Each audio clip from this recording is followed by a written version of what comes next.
My goodness, don't you remember when you went first to school? You went to kindergarten.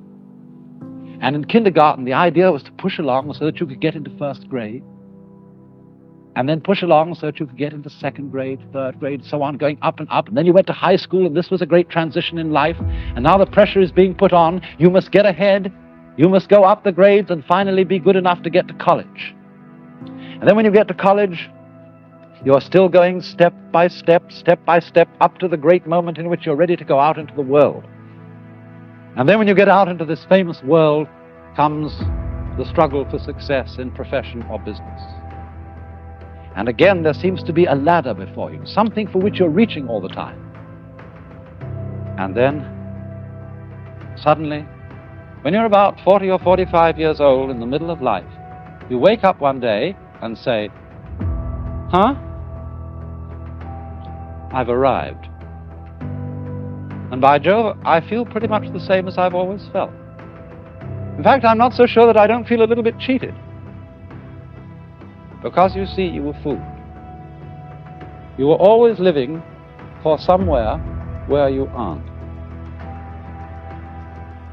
And while, as I said, it is of tremendous use for us to be able to look ahead in this way and to plan, there is no use planning for a future, which when you get to it and it becomes a present, you won't be there.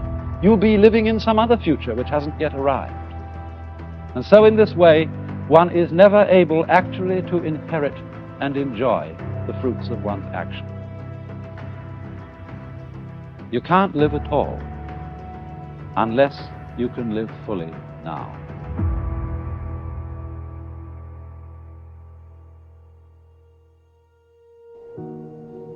And because now is never satisfactory, because we're never really living in it, we get more and more avid to go ahead and pursue the future.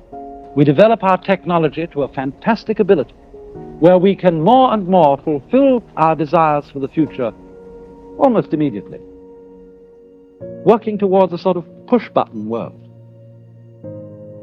But have you ever stopped to think what the world would be like if you could fulfill every wish the moment you wished it? Suppose, for example, on going to bed at night, you could always dream whatever you wanted to dream. What would happen after a while? Of course, I suppose at first you would dream fantastic pleasures, wonderful adventures, fulfillment of all the things you ever wished. Then as time went on, don't you think you'd want to be, a little bit surprised, to have a little bit less control over what was happening to you?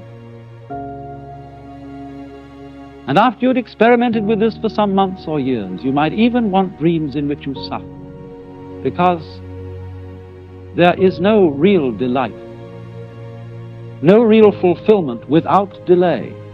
Doesn't every child know on a hot day, and you think, I'm terribly thirsty, and I'd like an ice cream soda? Haven't you tried the experiment of putting off drinking it, putting off, so that you get thirstier and thirstier, and it's so much fun when you finally get to it?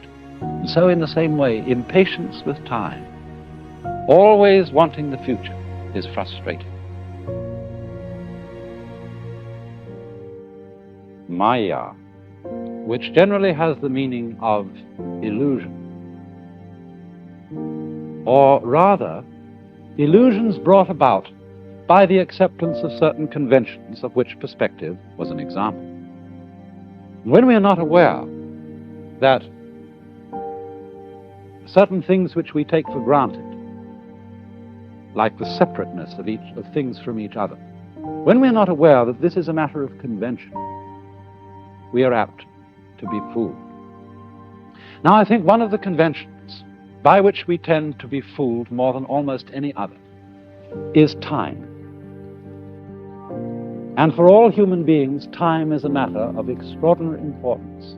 And perhaps this is one of the principal ways in which we differ from animals. Because man has been called a time-binding animal. That is to say, a creature who is vividly aware of the fact that his life moves, as it were, along a line from the past through the present and into the future.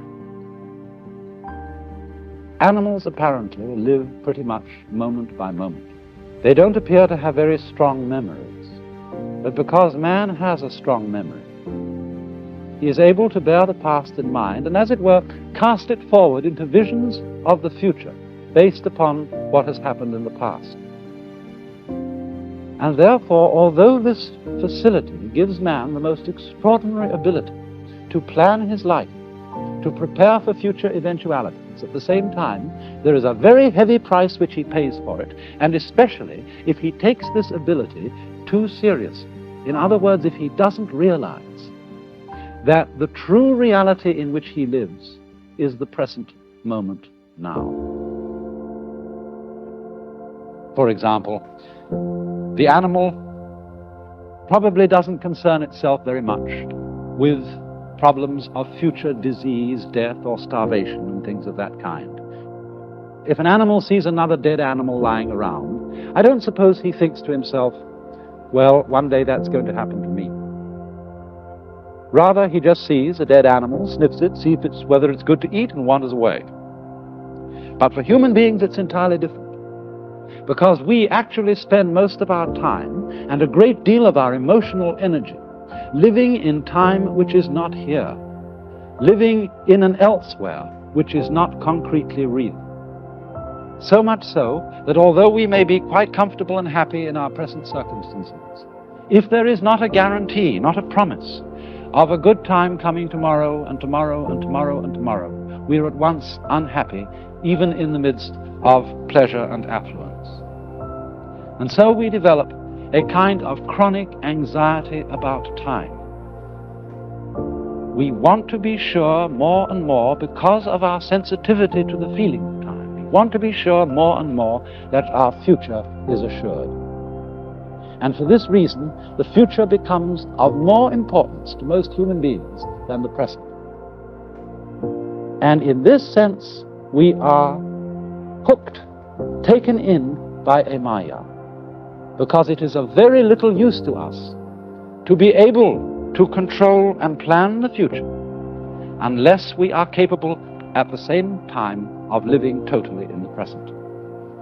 And so, when in civilized societies we spend so much of our time living for the future, we become very much like those celebrated donkeys, you know, that have a carrot fastened on a stick that's tied to the neck, you know, behind here, and it comes over, and there's the carrot dangling in front of them. They pursue it, but could never reach it.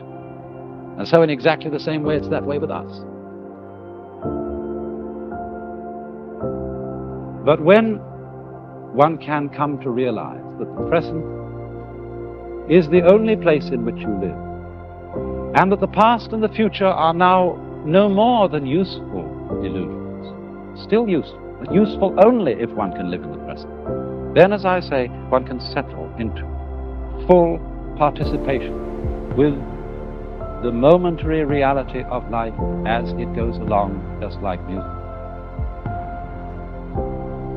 Buddha, one of the wisest of the sons of Asia, his real name was Gautama, but he was called Buddha because Buddha means the awakened one, the man who woke up. Now, in what sense was he awake?